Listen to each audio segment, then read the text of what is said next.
صبح کی ورزش کے فوائد۔ اگرچہ دن اور رات کے کسی بھی وقت میں ورزش کرنا انسانی صحت اور جسم کے لیے فائدہ مند ہوتی ہے، تاہم ایک تازہ تحقیق سے معلوم ہوا ہے کہ صبح کے وقت کی جانے والی ایکسرسائز کے زیادہ فوائد ہوتے ہیں۔ ماہرین صحت نے 86,000 سے زائد افراد پر تحقیق کی جنہوں نے دن کے مختلف اوقات میں ورزش کی تھی، اور سائنسدانوں نے ان افراد کی صحت کا جائزہ بھی لیا۔ آکسفورڈ اکیڈمی کے طبی جریدے میں شامل تحقیق کے مطابق مختلف ممالک کے ماہرین صحت نے برطانیہ کے بائیو بینک سے 86,000 سے زائد افراد کا ڈیٹا حاصل کیا جنہوں نے 6 سے 8 سال تک ورزش کی تھی۔ ان افراد کی عمریں 42 سے 78 سال تک تھی اور ان میں نصف سے زیادہ خواتین شامل تھیں۔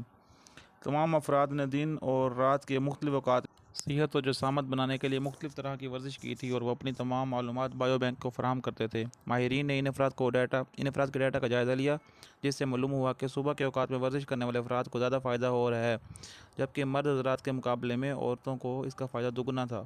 ماہرین نے تحقیق کے دوران ورزش کرنے والے افراد کی صحت اور جسامت پر پڑنے والے اثرات سمیت ان کے باڈی ماس انڈیکس کا بھی جائزہ لیا۔ ماہرین نے پایا کہ جو افراد صبح 8 سے 11 بجے کے درمیان ورزش کرتے ہیں ان میں مختلف بیماریوں کے امکانات نمایاں کم ہو جاتے ہیں، جبکہ دن کے دوسرے حصے یا رات کے وقت میں ورزش کرنے والے افراد میں بیماریوں کے امکانات کی شرح زیادہ کم نہیں ہوتی۔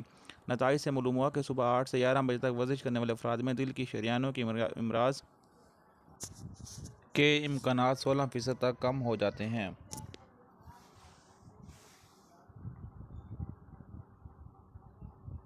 نتائج سے معلوم ہوا کہ ان اوقات میں ورزش کرنے والی خواتین کو مرد حضرات کے مقابلے میں زیادہ فوائد ہوتے ہیں اور ان میں دل کے شریانوں کے امراض کے امکانات 22% تک ہو جاتے ہیں، جبکہ ان میں سے کسی طرح کے فالج کے حملے کے امکانات بھی 24% تک کم ہو جاتے ہیں۔ ماہرین نے بتایا کہ رات 8 بجے کے بعد کھانا کھانا یا دن کے دوسرے حصوں میں اور رات کے وقت ورزش کرنے کے اتنے فوائد نہیں ملتے جتنے صبح کے اوقات میں ملتے ہیں۔ اس ویڈیو کو لائک کر دیں، مزید ایسی ویڈیوز کے لیے ہمارے چینل کو سبسکرائب کر دیں۔ تو ملتے ہیں انشاءاللہ نیکسٹ ویڈیو میں۔ اللہ حافظ۔